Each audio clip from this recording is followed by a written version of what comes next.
I'm Vaishali from History Department. நான் வந்து one day CM ஆனா என்ன பண்ணுவேன்னா சுற்றுச்சூழல் மேல நிறைய அக்கறை காட்டுவேன். ஏன்னா பிளாஸ்டிக்ஸ் வந்து நிறைய யூசேஜ் இருக்கு. அது வந்து நம்மளுக்கும் கெடுதல் இருக்கு. ஆனா ஃபியூச்சர் ஜெனரேஷனை இன்னுமே பாதிக்கும். ஸோ அதை வந்து கம்ப்ளீட்லி பேன் பண்ணுவேன் சிஎம் ஆனா. இன்னொன்னு வந்து என்னன்னா தமிழ்நாடு வந்து மதத்துல இருந்து மீண்டு வந்துட்டாங்க. ஆனா சாதியில இருந்து மீண்டு வரல. ஸோ நான் வந்து cash free system, cash free marriages வந்து என்கரேஜ் பண்ணுவேன். ஆல்ரெடி வந்து கேஷ் ஃப்ரீ ஸ்கீம்ஸ் எல்லாம் இருக்கு. ஆனாலும் பீப்புளை வந்து இன்னும் என்கரேஜ் பண்ணணும்னு நினைக்கிறேன். கேஷ் ஃப்ரீ மேரேஜஸ் பண்ணா இன்னும் நிறைய அவங்களுக்கு வந்து ஆப்பர்ச்சுனிட்டிஸ் இருக்கு கவர்மெண்ட்ல அப்படின்னு பண்ணா நல்லா இருக்கும். கட்டாயமா இது வந்து மாணவிகள் கிட்ட எவ்வளவு பெரிய ஒரு அபரிவிதமான புரிதல் இருக்கின்றது நான் பாராட்டுறேன். 1967 முன்னாள் முதலமைச்சர் அறிஞர் அண்ணா அவர்கள் ஆட்சிக்கு வந்த உடனே முதல்ல கொண்டு வந்தது அடுத்த வருஷமே சுயமரியாதை திருமணங்கள் தான். சுயமரியாதை திருமணங்கள் தான் தமிழ்நாட்டில் முதலா இந்த கலப்பு திருமணங்கள் அல்லது வேறு சாதிகளுடன் நடத்தக்கூடிய அந்த திருமணங்கள் இது எல்லாத்துக்கும் சட்ட அங்கீகாரம் கிடைச்சது. அப்ப திராவிட கட்சிகள் தமிழ்நாட்டுக்கு எதுவுமே செய்யல, ஊழல் தான் செஞ்சாங்க அப்படிங்கிற குற்றச்சாட்டுகள் ஒரு பக்கம் இருந்தாலும் இந்த மாதிரியான புரட்சிகளை இந்தியாவிலேயே முன்னோடியா செஞ்சது திராவிட கட்சிகள். அதையும் உங்களுக்கு நான் பதிவு செய்யறேன். இப்ப வந்து நல்லா படிக்கிற ஸ்டூடெண்ட்ஸ்க்கு வந்து கவர்மெண்ட்லயே கொடுத்து படிக்க வைக்கிறாங்க.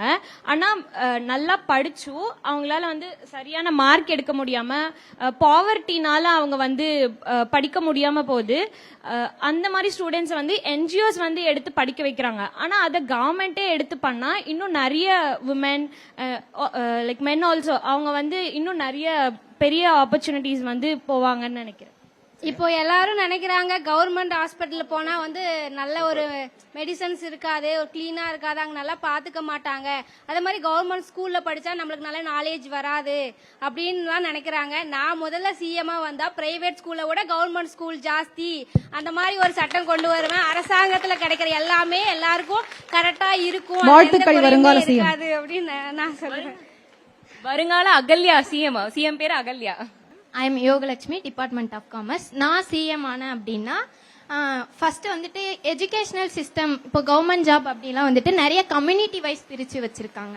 ஸோ அது வந்து மார்க் பேஸ் வந்தா வந்துட்டு எல்லாருக்குமே சான்ஸ் கிடைக்கும். கம்யூனிட்டி வைஸ் பிரிச்சு வச்சிருக்கிறதுனால இந்த கேட்டகரி பீப்புள்ஸ்லாம் வந்துட்டு ஈஸியா போயிடுறாங்க. நார்மல் கேட்டகரிலாம் வந்துட்டு ரொம்ப சஃபர் ஆகுறாங்க. மார்க் வந்தாலுமே வந்துட்டு ஒர்க் கிடைக்காம போகுது. ஸோ இந்த எஜுகேஷனல் சிஸ்டமை கொஞ்சம் சேஞ்ச் பண்ணுவாங்க. ஃபரிதா, திரும்பவும் இடஒதுக்கீடை பற்றிய ஒரு தவறான புரிதல் இன்றைய இளைய தலைமுறையிடம் கூடுதலா இருக்கு அப்படிங்கறத உணர்ந்து கொள்ள முடியுது.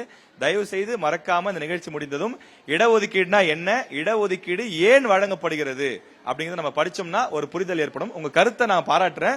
ஆனா அந்த கருத்து வந்து ஏற்புடையதா இல்ல. ஆனா உங்க தைரியத்தை நான் பாராட்டுறேன். ஓகே, இடஒதுக்கீடு பத்தி நீங்க முழுமையா தெரிஞ்சுக்கணும். Good morning everyone. நான் தவநிதி, ஃபர்ஸ்ட் பிசிஏ.